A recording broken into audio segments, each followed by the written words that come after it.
Hi, I'm Jude with the Harris-Elmore Libraries, and today's craft is going to be this macrame hanger that we're going to use with a Oui Jar. So if you know how to eat yogurt and tie knots, this craft is going to be for you. So for today's craft, you're going to need some clean Oui Jars.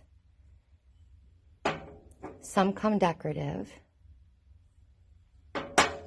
You're going to need some macrame string that you can get at any craft store. This is the brand that I used. I got it at Hobby Lobby. This was the size that I used. It was cotton.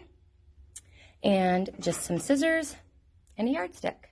So for step one, you're going to take and cut your string to 48 inches long, and you're going to cut 4 strands of that string. So you'll measure it about 48 inches long and cut 4 of those. Then you're going to fold that in half right in the middle for the next step. It might look tricky, but you're going to just fold your string in half like so. And you're going to take a loop, because this is going to be the loop you hang it from. And you just wrap it around and pull it through.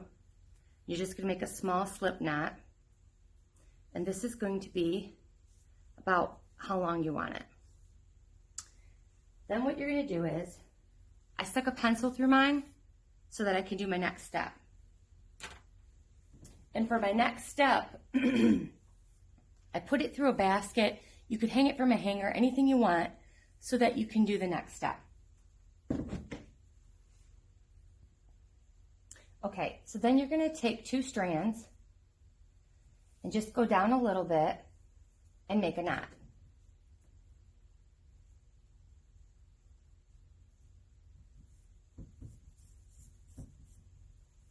And then grab the next 2 strands,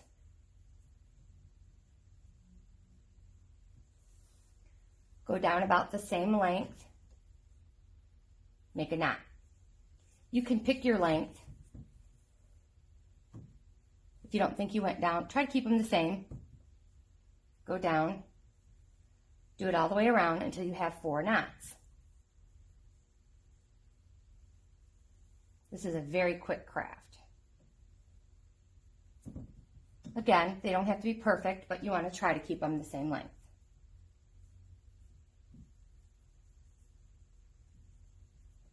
The next step, what you're going to do is, when you have your 4 knots, you'll take 1 strand from one, and you'll go to the next one and grab a strand and go down about 1 inch and tie those 2 together.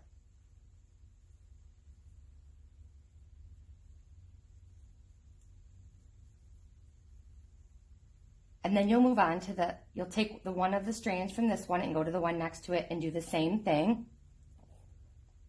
And then you'll go down another inch and you'll do it again.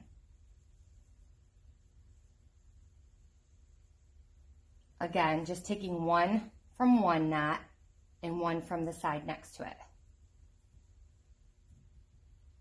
The more you do it, the more perfect you can be. But don't worry about being completely perfect your first time. If you buy a bunch of the string, you'll have a lot. This is something kids can do. This would make really, really cool gifts. I would love to put these in the trees around my deck and have an evening party and put twinkle lights in them. I think that would be really, really pretty. So you do that until you have 3 sets. Once you have 3 sets, see, mine aren't real perfect, so you can kind of tug at them and, move your knot a little bit here and there where you want it. Once you have your 3 sets, you come down a little bit and you make your big knot at the bottom. This is what's going to hold your jar. Then you can take your jar. And this is the little tricky part. You got to kind of squeeze it in there in between the netting. Takes a little bit of thought and skill, but you get it in there. You could put little plants in here, little succulents. I have one in my car hanging, but I bought that from someone, but what a cute little idea. And then you hang it from a hook. You hang it from anything you have at home, in a windowsill, in a car. Put lights in it. Isn't it adorable? Give them as gifts. Lots of good things you can do. You could add beads to them. You could put all kinds of stuff in it. You could hang them in a bedroom. You could hang them in your bathroom and put stuff in them. So yeah, I hope you enjoyed our craft today. Thanks for watching.